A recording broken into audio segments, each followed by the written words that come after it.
C'est le 104e match de cette Coupe du Monde 2026 et le dernier match, cette finale Espagne-Argentine. Les amis, j'espère que vous allez bien. On se retrouve pour la dernière vidéo prono, la dernière vidéo preview d'un match pour cette Coupe du Monde, cette grande finale Espagne-Argentine. C'est déjà la fin. On a eu le droit à un magnifique tournoi en termes de football et on a cette finale. Lamine Yamal face à Lionel Messi, grand storytelling. On a eu de belles demi-finales, quelques surprises. L'élimination de la France face à l'Espagne, une Espagne qui mérite totalement sa qualification. L'Argentine qui va chercher cette qualification face à l'Angleterre au bout du bout en remontant le score de 1-0 à 2-1 avec un très grand Lionel Messi, double passeur sur ce match-là. On va revenir tactiquement sur le match. Il y a également la petite finale France-Angleterre à l'heure où je tourne cette vidéo. C'est dans 3 heures. Mais on va parler de ce Espagne-Argentine qui se déroulera au MetLife Stadium. Et la première chose que j'ai envie de me dire, et dès que j'ai vu le stade de la finale, j'ai pensé à cette image. Messi, il y a pas mal de temps, après sa défaite en finale de Copa América face au Chili, annoncé « C'est termino para mí la selección ». C'était sa retraite internationale. Il avait pris sa retraite internationale au New Jersey, à New York, dans ce MetLife Stadium. Plusieurs années plus tard, il rencontrera Lamine Yamal en finale de Coupe du Monde. Ce bambin, ce petit bébé, c'est un storytelling de malade mental. Ce joueur-là qui actuellement porte le Barça, qui était dans ce bain, qui se faisait laver très clairement par le meilleur joueur, le plus grand joueur de l'histoire du FC Barcelone. Quel storytelling. 20 ans d'écart séparent cette photo entre ces deux joueurs. L'empereur du sport contre son héritier dans le plus grand match possible du football. Le storytelling est dingue. Alors peut-être ce sera pas le plus grand match de foot, mais en tout cas c'est l'un des plus beaux storytelling. C'est cette finale de Coupe du Monde. Lamine Yamal face à Lionel Messi. Les deux joueurs du FC Barcelone. Les deux grandes légendes. L'un qui sera peut-être possiblement la grande légende du Barça, la grande légende du foot face à son héritier, plutôt l'héritier face à son empereur comme on l'a dit. Messi pourrait ajouter à son palmarès un 9e ballon d'or, un 3e trophée de meilleur joueur de Coupe du Monde et une 2e Coupe du Monde. Très très peu de personnes, très très peu de joueurs ont fait ce genre de choses. Mais également, il est le favori au Ballon d'Or à l'heure où on parle. Les bookmakers le placent favori au Ballon d'Or devant Lamine Yamal, devant Harry Kane et large favori à 37%. Il mériterait son 9e Ballon d'Or, très clairement, pour la campagne de Coupe du Monde qu'il a pu faire. C'est une folie. Alors je vais vous mettre cette petite vidéo, histoire de revenir un petit peu plus en arrière, de rebobiner un petit peu le film de Lionel Messi. Regardez ça avec moi les amis.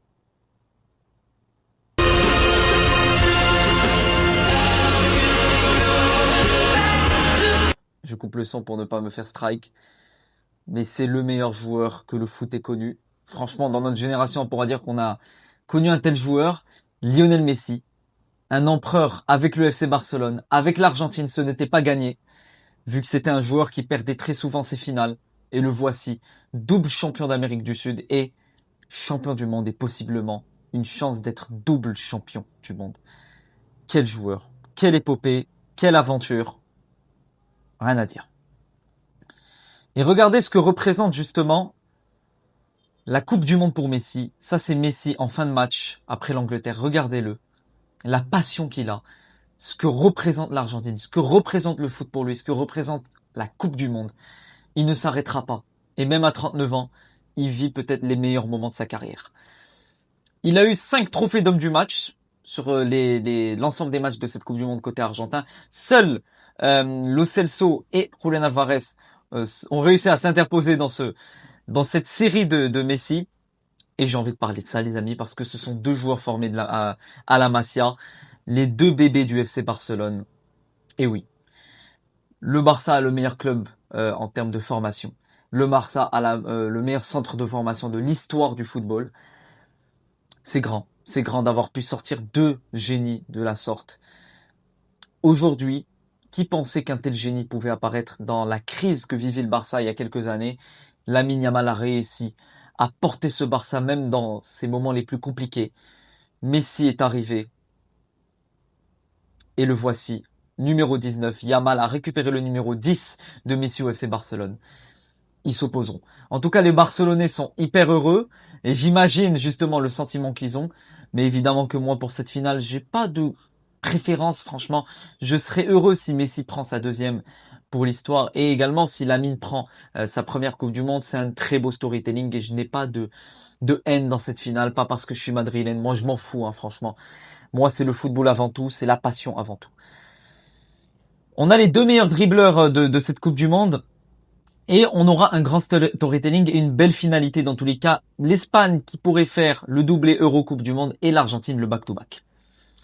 Dans l'histoire de la Coupe du Monde, l'Argentine, en cas de quatrième étoile, oui, pourrait se hisser à égalité avec l'Allemagne et l'Italie et à une petite étoile derrière le Brésil. Il pourrait rattraper justement ce Brésil-là.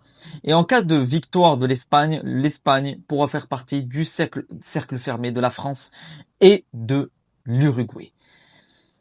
Au niveau des scores des dernières finales, franchement, je ne sais pas si on aura une finale en termes de beauté telle que l'Argentine-France de 2022, pour moi, qui est la meilleure finale de l'histoire. On a eu sur les deux dernières finales, deux finales à but. Après, on a eu celle de 2010-2014, 1-0 aux prolongations. Italie-France en 2006. Donc c'est souvent des finales, hormis 2018 et 2022, des scores très restreints.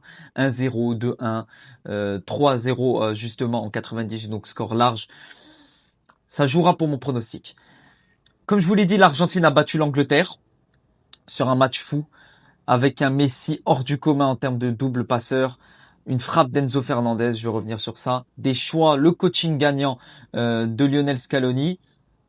Ça, c'est côté argentin.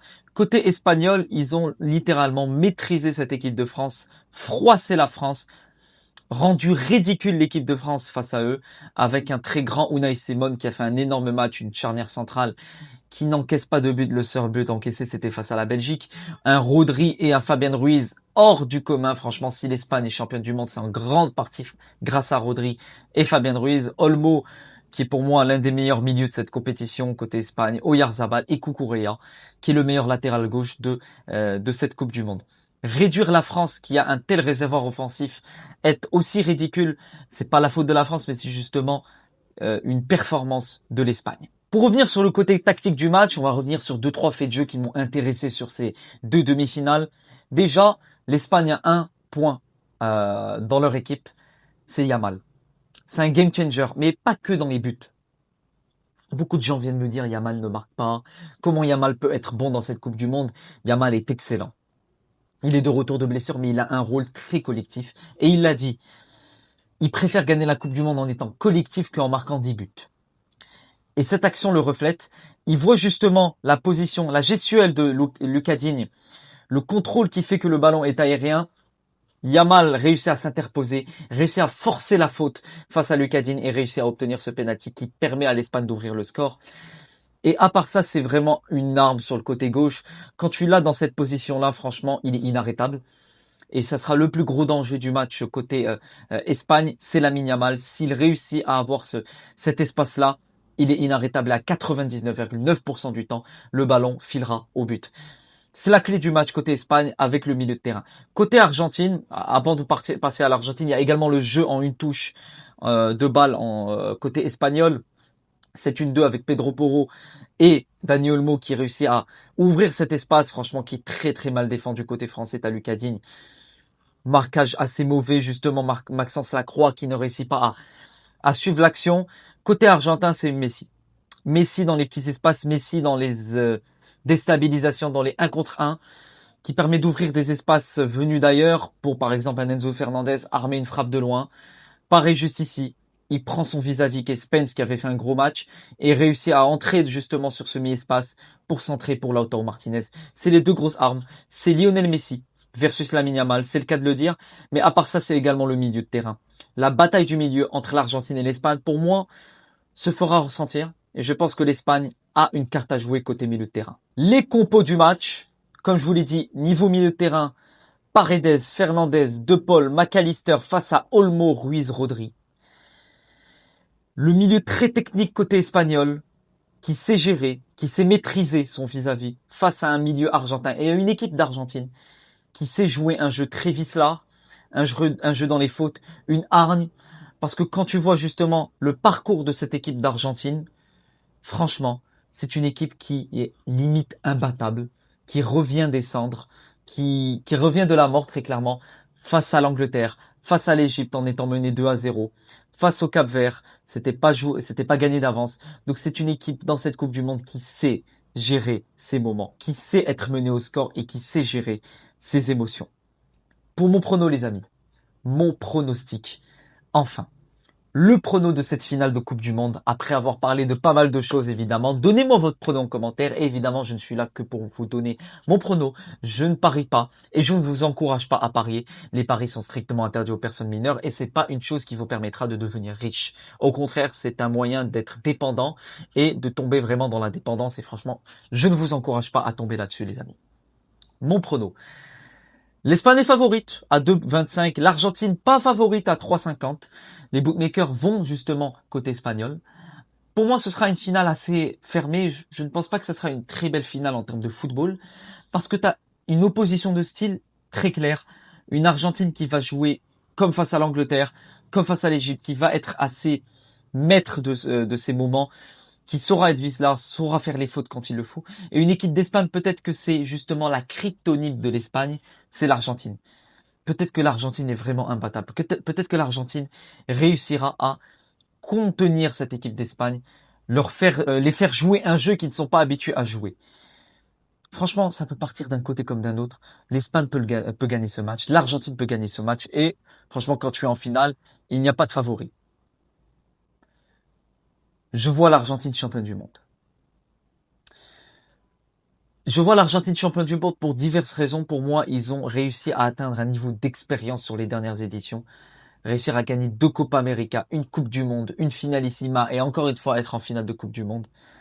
Ils savent gérer les moments, ils savent être menés, ils savent être dans la difficulté.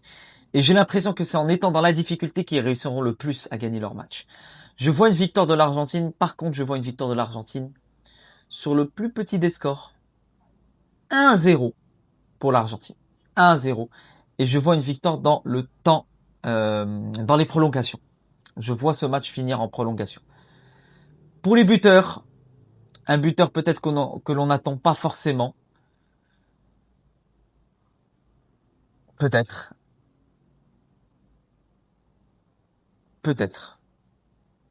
Alexis McAllister. Buteur face à l'Espagne. Sur une frappe de loin. Sur un corner. Bref. Victoire 1-0 de l'Argentine. Voilà comment je le vois. J'espère en tout cas, les amis, que cette vidéo vous aura plu. Ce sera demain, la grande finale. Je pense que c'est la fin de mes vidéos d'avant-match pour cette Coupe du Monde. Et cette fin de vidéo, j'ai envie de la consacrer à vous.